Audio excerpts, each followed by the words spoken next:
The invitation arrived on cream-colored cardstock, embossed with gold lettering that screamed expensive. Marcus and Elena request the honor of your presence. I ran my fingers over the raised text, feeling a familiar knot form in my stomach. My younger brother was getting married, and somehow I wasn't excited about it. I should have been. As the older sibling who'd helped raise Marcus after our parents died in that car accident 15 years ago, I should have been over the moon. I was the one who worked 3 jobs to put him through business school while I scraped by with community college courses at night. I was the one who co-signed his first apartment lease, who lent him money for his first car, who cheered the loudest when he graduated summa cum laude. But things had gotten complicated over the past 2 years, ever since Marcus joined our family's construction company, the one our grandfather had built from nothing, the one our father had expanded into a multi-million-dollar operation before his death. The company I'd been running single-handedly since I was 23, pouring my blood, sweat, and tears into every contract, every decision, every late night spent balancing books and managing crews. Marcus had different ideas about how things should be run, modern ideas. He talked about disrupting the industry and leveraging technology for exponential growth. He schmoozed with clients over expensive dinners, while I coordinated with subcontractors in muddy work boots. He presented polished PowerPoint presentations to potential investors, while I solved problems on job sites with my hands dirty and my back aching. But he was charming. God, was he charming. Elena Hartwell, his bride-to-be, was proof of that. She came from old money, the kind of family that owned half the commercial real estate in the city. When Marcus started dating her 2 years ago, suddenly our small but successful construction company was in conversations with developers we'd never dreamed of working with. "You need to understand, Sarah," Marcus had told me 6 months ago, sitting across from me in the office that used to be our father's. "Elena's family connections could triple our revenue within a year, but they need to see leadership that speaks their language. They need sophistication." The implication was clear. I wasn't sophisticated enough. I was the sister who showed up to business meetings with calluses on her hands and construction dust in her hair. I was too rough around the edges for the Hartwells' refined circles. "I built this company back up after Dad died," I'd reminded him. "I kept us afloat when everyone said we were finished. And I'm grateful for that," he'd said, not meeting my eyes. "But now we need to think bigger. Elena and we can take this company to the next level." Elena. Everything always came back to Elena. She was beautiful, certainly, tall and willowy with platinum blonde hair that never seemed to have a strand out of place. She spoke in the cultivated tones of someone who'd attended Swiss finishing school, and she had opinions about everything from wine pairings to corporate structure. She also had a way of looking at me like I was something unpleasant she'd stepped in.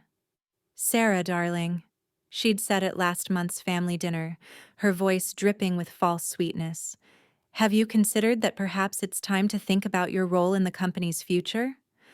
Marcus has such wonderful ideas, and with my family's connections."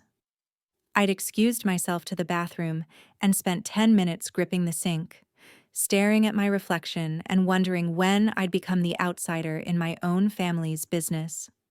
The wedding was set for a Saturday in May at the Hartwell estate.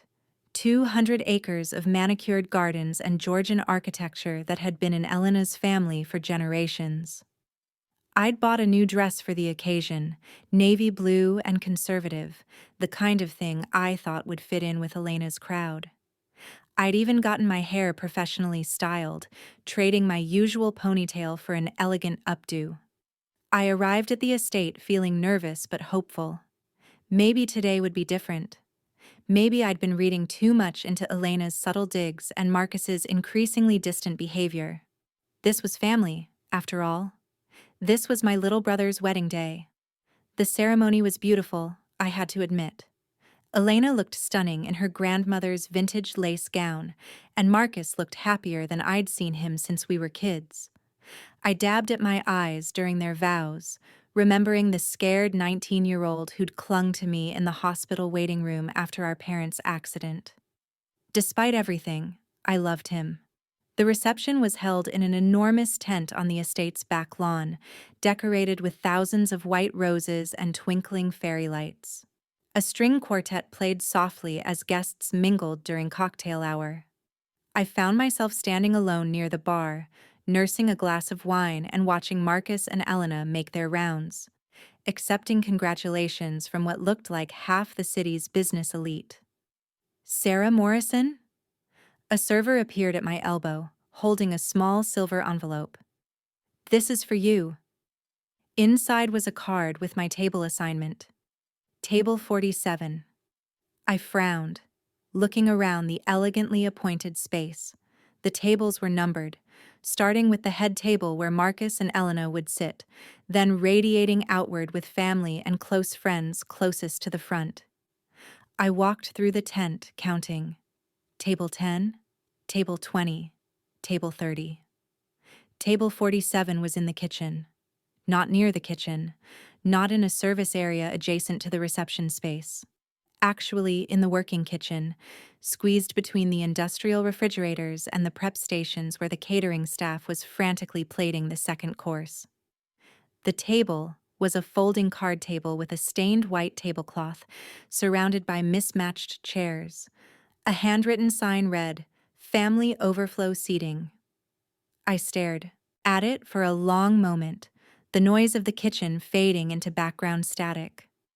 The clatter of pots and pans, the shouted orders from the head chef, the swinging doors that offered glimpses of the elegant reception beyond.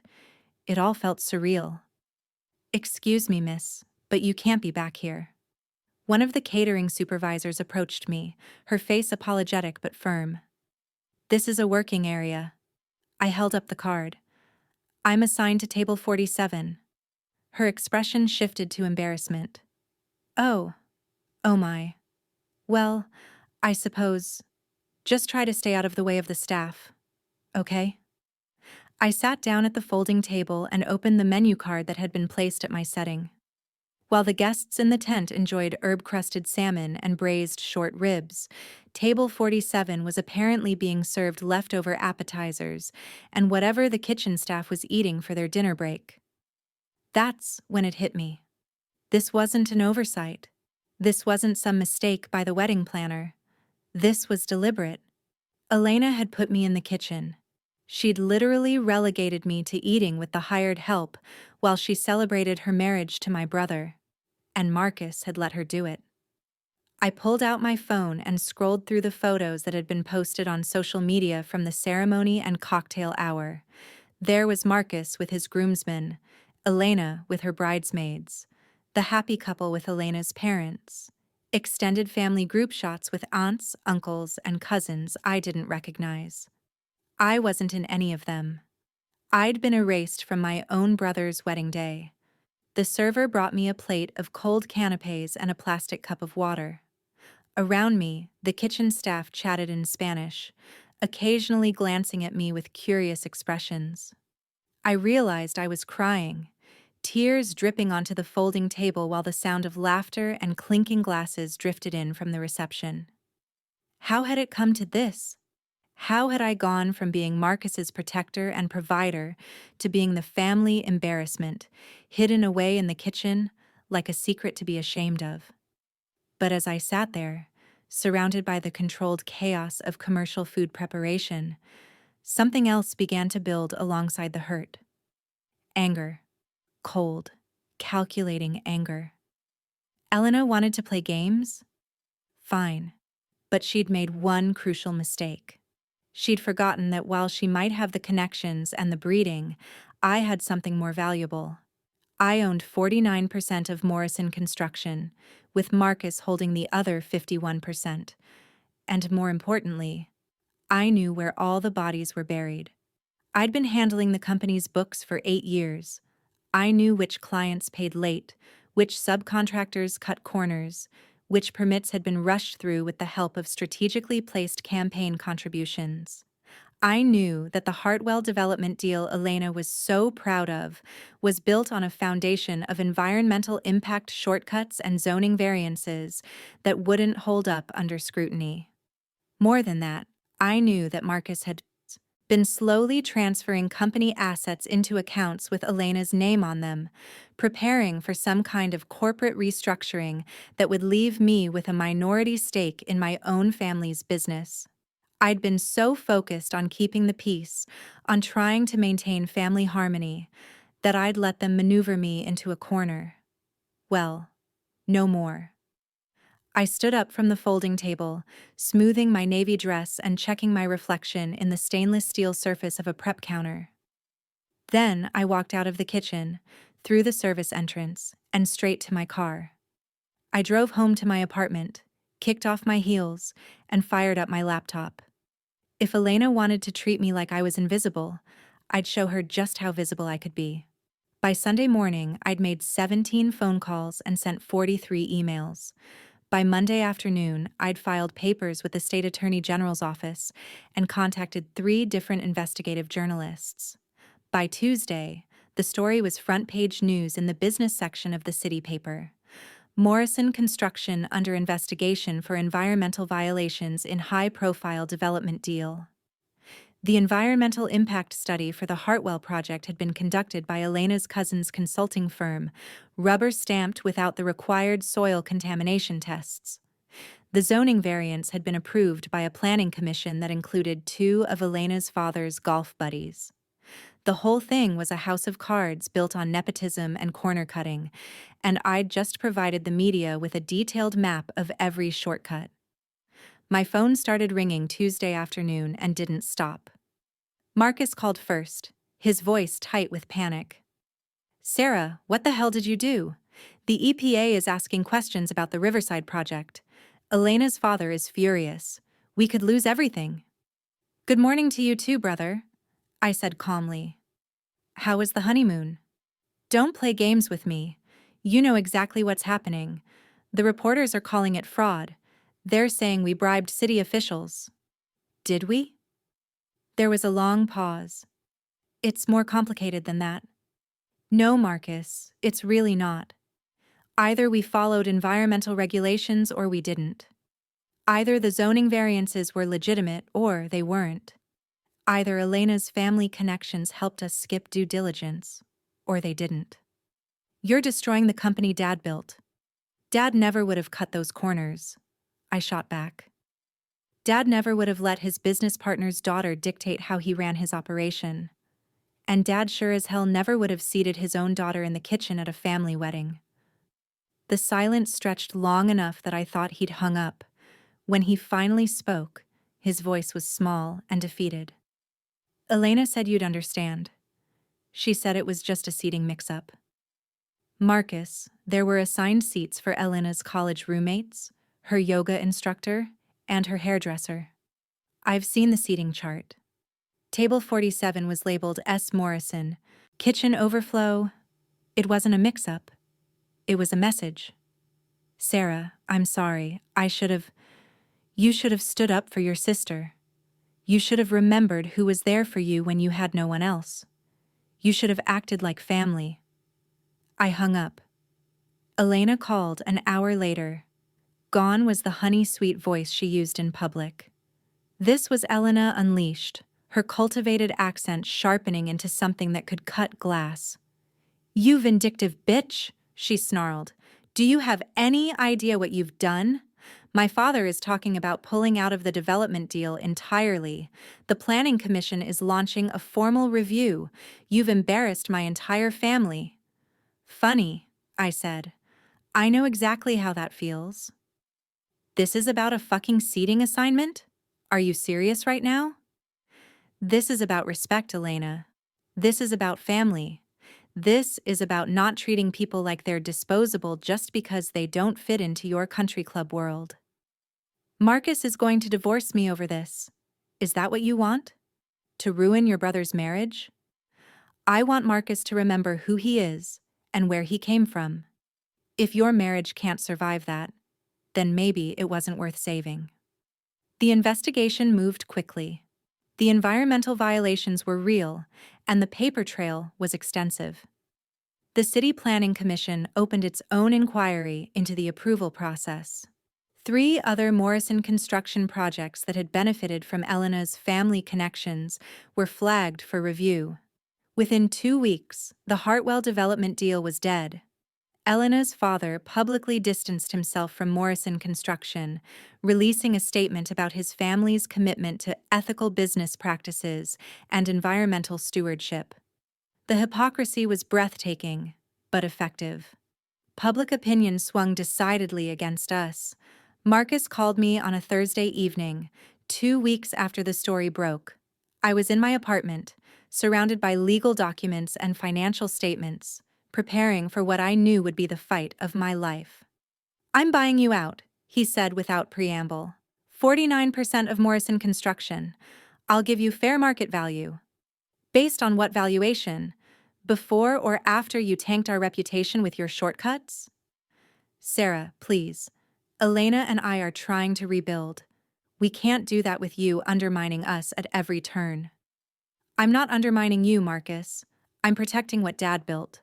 I'm making sure this company stands for something more than Elena's social connections. The company is hemorrhaging clients. 3 contracts were canceled this week alone. We're facing lawsuits from 2 environmental groups. This isn't protecting anything. This is revenge. He wasn't wrong. Part of this was absolutely revenge. But it was also something bigger, something I was just beginning to understand myself. "Do you remember what you said at Dad's funeral?" I asked. "You said we were all each other had left. You promised we'd take care of each other. That's what I'm trying to do now. By buying me out?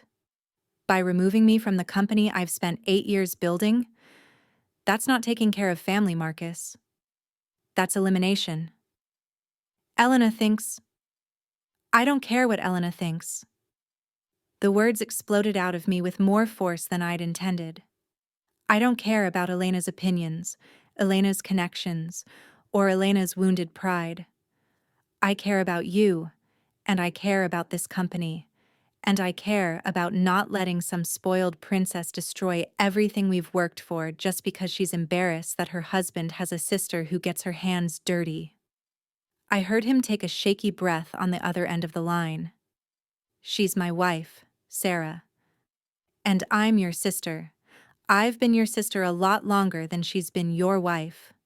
The legal battle lasted 4 months. Marcus hired Elena's family's corporate law firm, a white shoe practice that specialized in making problems disappear.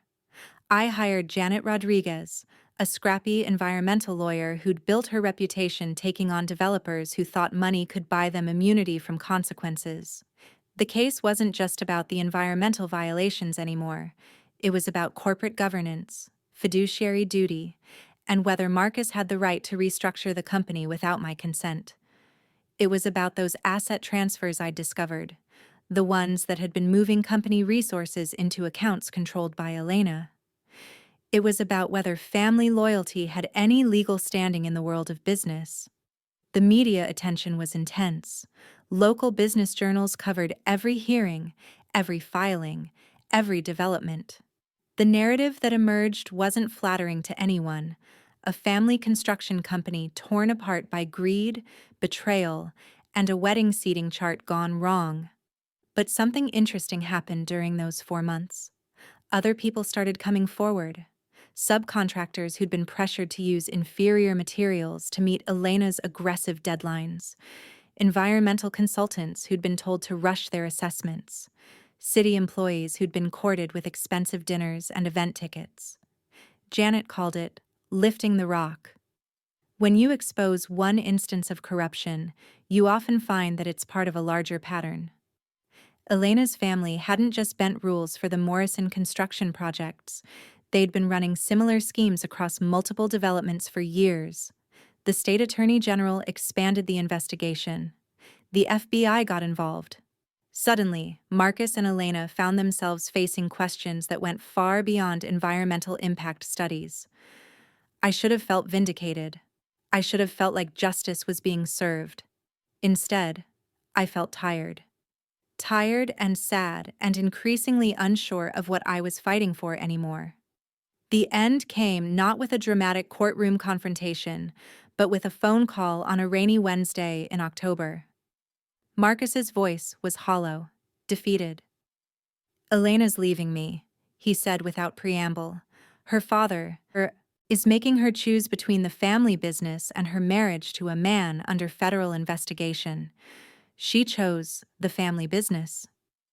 I closed my eyes, sitting in the office that had once been our father's, surrounded by legal documents and newspaper clippings and the detritus of 8 months of corporate warfare. "I'm sorry, Marcus." "Are you?" "Because I'm not sure anymore." It was a fair question. Was I sorry? Or was this exactly what I'd wanted all along? "I never wanted your marriage to fail," I said finally. "I wanted Elena to treat me with basic human dignity. I wanted you to remember that we're family." "I know you did, but I also know that you could have handled this differently. You could have talked to me first before going to the media. You could have given us a chance to make things right." He was right about that too. I could have. But would he have listened? Would anything have changed if I'd just had another awkward family dinner conversation about my role in the company? The wedding wasn't just a seating assignment, Marcus. It was a symbol. It was Elena telling me exactly what she thought of my place in your life, in the company, in the family we built together. If I'd let that slide, what would have been next? We'll never know now, will we? The final settlement was reached in December, mediated by a retired federal judge who had no patience for family drama or corporate gamesmanship. Morrison Construction would be dissolved. The assets would be divided equally between Marcus and me. All pending projects would be completed by a court-appointed administrator. Marcus would face no criminal charges related to the environmental violations, but he'd be barred from working in construction or development for 5 years. Elena filed for divorce on the same day the settlement was signed. I used my half of the company assets to start over. Rodriguez Construction launched 6 months later, specializing in environmental remediation and sustainable building practices. I hired 3 of Morrison Construction's former crew chiefs and 2 environmental engineers who'd been blacklisted by other firms for refusing to cut corners. We're small, but we're growing. Our first major contract was cleaning up the contamination at the original Hartwell development site, the one that started this whole mess. There's a certain poetic justice in that. Marcus moved to Seattle, where Elena's family has no connections, and his name doesn't appear in newspaper archives. He's working as a project manager for a renewable energy company, starting over in a field where his MBA and his charm can serve him well. We email occasionally, short, polite updates about work and weather, and the careful rebuilding of trust. He's never apologized for the wedding seating. I'm not sure he fully understands what it meant, even now. But he has acknowledged that he lost sight of what mattered most. That's something, at least. Elena, according to the society pages, is engaged to a venture capitalist who specializes in luxury real estate developments. The wedding is planned for next spring at a private resort in the Hamptons. I won't be attending, obviously. I don't regret what I did. I don't regret exposing the corruption, or fighting for my share of the company, or refusing to be disappeared from my own family. But I do regret that it came to that. I regret that Marcus felt like he had to choose between his wife and his sister, instead of finding a way to honor both relationships. Most of all, I regret that our parents didn't live to see us become the kind of adults who could handle their conflicts without destroying everything they'd built together. But life doesn't give you do-overs. It only gives you the chance to learn from your mistakes and try to do better going forward. I'm 41 years old, I own my own construction company, and I've never let anyone seat me in the kitchen again. Sometimes that has to be enough.